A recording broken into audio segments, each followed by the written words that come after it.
अगर हम देखते हैं कि ट्रांसपोर्ट का सिस्टम किसकी जिम्मेदारी बनती थी, 18वीं तरमीम के बाद सूबाई हुकूमत के सिक्काबंद जिम्मेदारी थी कि वो कराची के अवाम को ट्रांसपोर्ट मुहस्सर करती।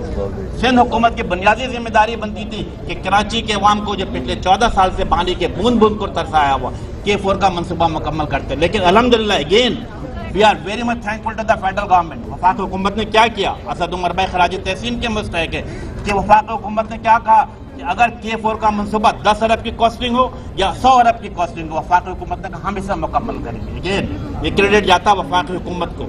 KCR का मनसूबा असद भाई ने बता दिया कि वज़ीर आज़म साहब कराची तशरीफ लाएंगे, खुद अपने हाथों से इसका संगी बुनियाद रखेंगे। और सबसे इम्पोर्टेंट बात जिसकी असद भाई ने जिक्र नहीं किया, मेरा ख्याल है मैं चाहूँगा कि जो सहाफ़ी हजरात बैठे वो लाजमी तौर पर सवाल पूछे कि MQM पाकिस्तान और PTI ने जो कराची के अवाम के साथ, शहरी सिंध के अवाम के साथ वादा किया था, वो किया था कि हर सूरत में शफाफ तरीके से मरदमशुमारी कराना। अल्हम्दुलिल्लाह मंगल के दिन वफाक हुकूमत के कैबिनेट में एजेंडे पे मौजूद है और वो वादा जो वफाक ने और MQM पाकिस्तान ने शहरी सिंध के साथ किया था कि 2023 का इलेक्शन नई मरदमशुमारी के बुनियाद पे किया जाएगा, अल्हम्दुलिल्लाह वो भी पाए तकमील होने जा रहा है। Yes we are whole Karachiites, whole urban set is very much thankful to the federal government. तो जो वादा जो किया गया था वो अब आहिस्ता आहिस्ता ग्राउंड पर होता हुआ नजर आ रहा है। बहुत शुक्रिया। अच्छा असद उमर साहब ये बताइएगा कि टोटल कितनी बसें कराची के रोडों पर कितने टाइम में आएंगी? फिलहाल तो 40 बसें आ गई हैं। जी बीच में आ जाओ। अच्छा जी, जैसे हमने बताया पहले कि इस शिप के ऊपर 40 बसें आई हैं, ये पहली खेप है और तकरीबन इससे कोई 5 हफ्ते के गैप के बाद दूसरी खेप जो है 40 बसों की आ जाएगी। तो कुल मिलाकर 80 बसें होंगी जो ग्रीन लाइन के ऊपर होंगी। लेकिन जैसे आपको पता है कि ये पूरा एक ट्रांसपोर्ट का निज़ाम कराची के लिए बनाया गया है और इस मंसूबे के अंदर 2 चीज़ें ऐसी हैं जो सिर्फ ग्रीन लाइन के लिए नहीं हैं। एक तो जो नुमाइश के पास जो अंडरग्राउंड है जहाँ पर तमाम लाइंस आके, ग्रीन लाइन है, रेड लाइन है, येलो लाइन है और लाइंस जो है वो सब आके जो जहाँ पे मिलेंगी और वहाँ से उनका टर्निंग रेडियस है वो मुकम्मल किया गया है। और दूसरा जो कंट्रोल टावर है, कंट्रोल रूम जो है, वो कंट्रोल रूम भी तमाम लाइंस के लिए मुकम्मल कर लिया गया है। तो न सिर्फ ग्रीन लाइन मुकम्मल हो रही है बल्कि बुनियाद डल रही है बाकी तमाम जदीद ट्रांसपोर्ट के निज़ाम के लिए भी। साहब आप ये प्रोजेक्ट सिंध हुकूमत के हवाले कर देंगे जिसने कराची में एक बस भी नहीं चलाई, तो चेक एंड बैलेंस रखेंगे कि वो इस प्रोजेक्ट को सही तरह से चला सके? सर ये जो पहले इसका जो फैसला किया गया था ना, उसके अंदर सिर्फ इंफ्रास्ट्रक्चर बनाना था वफाकी हुकूमत ने और उसके बाद जिम्मेदारी सूबे की थी। फिर हमारी हुकूमत आने के बाद हमने इसके अंदर तब्दीली की और फैसिलिटेशन एग्रीमेंट एक साइन किया गया सिंध हुकूमत और वफाक के दरमियान। गवर्नर साहब उसको निगोशिएट करते रहे वफाक की बिहाफ पर। और ये भी बड़ी गलतफहमी है, लोग बोलते 3 साल से काम रुका हुआ था। वो पिछले साल अप्रैल में, मार्च या अप्रैल में, ओकेली को एग्जैक्ट डेट याद होगी, मार्च या अप्रैल में जाके फैसिलिटेशन एग्रीमेंट आखिरकार साइन किया। तो अब न सिर्फ पूरा मुकम्मल करना मंसूबा हमारी वफाक की जिम्मेदारी, पहले 3 साल जो है वो चलाना भी हमारी जिम्मेदारी है। और अगर आप हमारे तहरीक इंसाफ के, MQM के, GDA के दोस्तों से पूछेंगे तो बोलेंगे कि 3 साल के बाद तो चाहे वफाक की जिम्मेदारी हो या सूबे की जिम्मेदारी हो, एक ही लोग होंगे, तो आगे की जिम्मेदारी हमारी समझे। आपने कहा कि हम ये और ये बिल्कुल सही बात है कि हुकूमत जब आती है तो पिछली हुकूमतों के मंसूबे कंटिन्यू नहीं करते। आपने मुकम्मल के कराची वालों के लिए अच्छी चीज़ है। MQM तो वक्तन फवक्तन जब ये मंसूबा शुरू हुआ था तो नवाज शरीफ का शुक्रिया अदा करती रही है। तो आप लोग बहैसियत कराची के नुमाइंदे तो कुछ भी था, कैसा भी था, पिछली हुकूमत नवाज शरीफ ने एक अच्छा काम किया था, इनिशिएटिव को एक्सेप्ट करते हैं? सर हम तो हमेशा करते हैं और इसीलिए मैंने आपको बताया कि ये मंसूबा पहले शुरू हुआ था। जो उन्होंने काम किया था उसकी हम बिल्कुल मुबारकबाद उनको देते हैं, चाहे वो काम जो है वो मुल्क के अंदर कोई तरक्याती काम हो या वो दूसरे वाली चीज़ जिसकी हम तो हद सारी सच्चाई बयान करते हैं ना। तो वो फिर जब पार्क लेन अपार्टमेंट्स की भी हम बात करते हैं तो वो भी सच्चाई है। तो हम तो अच्छी बुरी जो होती है सब बता देते हैं। जी आप कुछ कह रहे थे? गवर्नर साहब और आप दोनों सवाल ये है कि के इलेक्ट्रिक के जरिए KMC के जो टैक्स हैं उसकी आप मुखालफत कर रहे हैं कि नहीं लेने चाहिए, लेकिन एक सदारती ऑर्डिनेंस के जरिए आप एक टैक्स जो है वो लागू किया जा रहा है कमर्शियल सार्फिन के ऊपर और वो लेना के लिए क्यों आप कह रहे हैं कि वो जायज़ है? तो ये जायज़ और नाजायज़ का फ़र्क कैसे ख़त्म करेंगे? नहीं, जायज़ नाजायज़ की बात नहीं है। बात यह है कि हम ये कह रहे हैं कि आप किसी का हाथ मोड़ के, यानी बिजली के बिल में अगर इनकम टैक्स लगा दिया जाए तो सब सारों के इनकम टैक्स कलेक्ट हो जाएंगे। तो सारे टैक्सेस बिजली के बिल में लगा देते हैं क्योंकि लोग सार्फिन जो है वो मजबूर हो जाएंगे, बिजली कट जाएगी वरना अगर आप बिल नहीं देंगे तो। ये तो कोई तरीका नहीं है। और टैक्स उस चीज़, कंजर्वेंसी टैक्स होता क्या है? कंजर्वेंसी टैक्स होता है खिदमात के बदले में टैक्स लेना। तो कौन सी खिदमात चल रही हैं?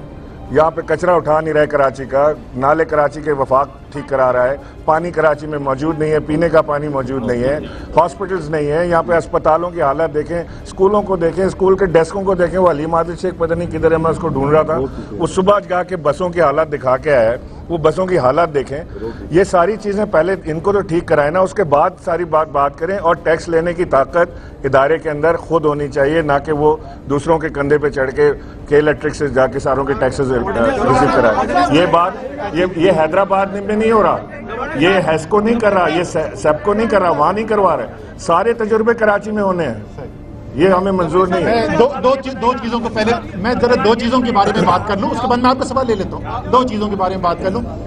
एक तो पहली चीज़ ये कि मुझे जिक्र करना चाहिए था, अमीन भाई, ये मैं पहले सोच रहा था, फिर उसके बाद जैसे मैंने कहा मैं अभी सुबह वर्टिगो से उठाऊँ तो मेरी जहन जो है वो थोड़ा सा इतना क्लैरिटी के साथ नहीं जहन। कराची में एक अच्छे ट्रांसपोर्ट निज़ाम की कितनी अहमियत है उसको आपकी और मेरी उम्र के जो कराची वाले हैं ना वो समझ सकते हैं। एक बुशरा जैदी के इंसिडेंट से पूरी कराची की सियासत बदल गई थी। तो ये 40 साल उसके बाद भी कराची को एक जदीद निज़ाम ना मिल सका, तो एक मुझे ख़ास खुशी है कि एक ऐसा निज़ाम आ रहा है। दूसरी सेंसस की बात की थी अमीर भाई ने, उसको मैं ज़रूर बताना चाहता हूँ, क्योंकि अल्हम्दुलिल्लाह ये वो भी जिम्मेदारी ये SIDCL कर रहा है जो प्लानिंग मिनिस्ट्री का हिस्सा है पिछले 1 साल से, और जो सेंसस है वो पाकिस्तान ब्यूरो स्टेटिस्टिक्स ने करना है, वो भी एक ज़ैली इदारा है प्लानिंग मिनिस्ट्री का। उसकी जो समरी है वो लोड हो चुकी है काबीना के। अब आपको पता है ना कि हमने वो जदीद निज़ाम काबीना में भी ले आए हैं, और वहाँ पर पेपरलेस एनवायरनमेंट है, वो टेक्नोलॉजी बेस होता है, टैबलेट के ऊपर स्टेट आ जाता है। तो हमने लोड कर दिया है, इंशाल्लाह ताला मंगल को उसकी मंजूरी कर देगी काबीना। वज़ीर आज़म से पीर को पीर को वज़ीर आज़म के साथ उसका रिव्यू है, और इंशाल्लाह ताला ये भी खुशखबरी सिर्फ कराची के लिए नहीं सारे पाकिस्तान के लिए, क्योंकि कई इलाके थे पाकिस्तान के जिनको एतराज़ था। आपको पता है यहाँ पर सेंसस इस मुल्क में 10 साल जो आइन के अंदर लिखा हुआ है कि हर 10 साल में होना, 10 साल भी नहीं होता रहा। एक दफ़ा 17 साल के गैप के बाद हुआ, एक दफ़ा 19 साल के गैप के बाद हुआ। इस दफ़ा अल्हम्दुलिल्लाह हमने आपसे वादा किया था जिस दिन मुश्तरका मुफादात की काउंसिल में ये फैसला किया था कि पिछले को मंजूर कर लिया जाए जैसा कैसा भी है आगे काम चलाने के लिए, और उसी दिन ये फैसला किया गया था नया सेंसस होगा, वादे के मुताबिक वो पूरा होने जा रहा है।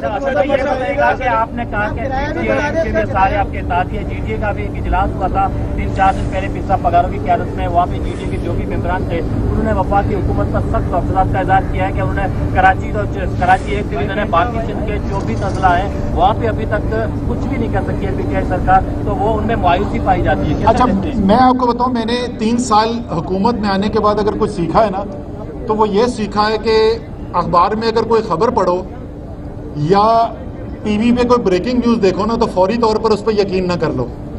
तो जब तक मैं उनसे खुद ना ये सुन लूँ क्या हमारी ये ख्वाहिश है कि सिंध के तमाम अजला में और तेज़ी से काम किया जाए, बिल्कुल है।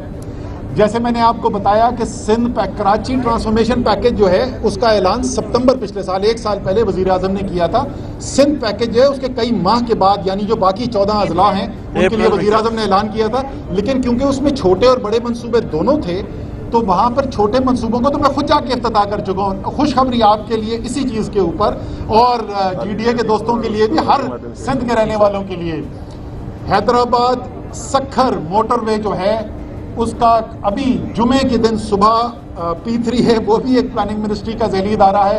P3 की बोर्ड मीटिंग ने उसके बिडिंग डॉक्यूमेंट्स की मंजूरी दे दी है, अब उसका टेंडर होने जा रहा है। इंशाल्लाह ताला सबसे बड़ा मंसूबा सिंध पैकेज का जो है 200 अरब रुपए का, उस पर भी काम शुरू होने जा रहा है। कराची की आबादी 3 करोड़ है, क्या 80 बसें काफी होंगी? एक सवाल। दूसरा सवाल ये बताइएगा कि यहाँ पर यही देखा गया है कि जब कराची में इस तरह के मसले होते हैं, खासतौर पर निज़ाम में आप देखते हैं कि मुखालिफिन जो है वो गोलियाँ बजाए थे और मतदान करने के लिए, सिंध हुकूमत की जानिब से, पीपल्स पार्टी की जानिब से, दूसरे मुखालिफों की जानिब से इन बसों को या इस प्लान को, इस मंसूबे को सवारी की तरफ चलाने की कोशिश की, हिफाजत की, क्या किया है? 3 करोड़ की आबादी वाला ही बता दीजिए सर देखिए, आबादी बहुत बड़ी है कराची की, वो कितनी है वो तो सेंसस होगा पता चलेगा, लेकिन बहुत बड़ी आबादी है। जाहिर है उसके लिए 80 बसें काफ़ी नहीं है, लेकिन जैसे मैंने आपको बताया कि ये सिर्फ 80 बसों का एक मंसूबा नहीं है, 6 मुख्तलिफ रैपिड बस ट्रांसपोर्ट की लाइन्स हैं जो बनेंगी। अगर वफाक सूबाई हुकूमत नहीं करेगी तो वफाक को ही करना पड़ेगा। और जो सबसे बड़ा मंसूबा जिसपे सिर्फ एक KCR के मंसूबे पे जो पहला साल है, जो माहिरीन ने उसका तज्जिया किया है, पहले साल के अंदर यौमिया औसत ट्रैफिक जो है वो 4.5 लाख कराची के शहरी जो हैं वो KCR इस्तेमाल करेंगे और अगले वो 10 साल के अंदर बढ़ के 10 लाख तक पहुंच जाएगा। तो ये पूरा एक मजबूत निज़ाम बन रहा है। आइए जी बस देखते हैं, आप भी आइए हमारे साथ। YouTube पर Google TV देखने के लिए youtube.com की सर्च बार में Google TV टाइप करें। Google TV के पेज पर सुर्ख रंग के सब्सक्रिप्शन वाले बटन पर क्लिक करना ना भूलिए। YouTube पर अपलोड होने वाली वीडियो से बाखबर रहने के लिए बेल आइकॉन पर क्लिक कीजिए। आपको हर नई आने वाली वीडियो के बारे में नोटिफिकेशन मौसूल हो जाएगा।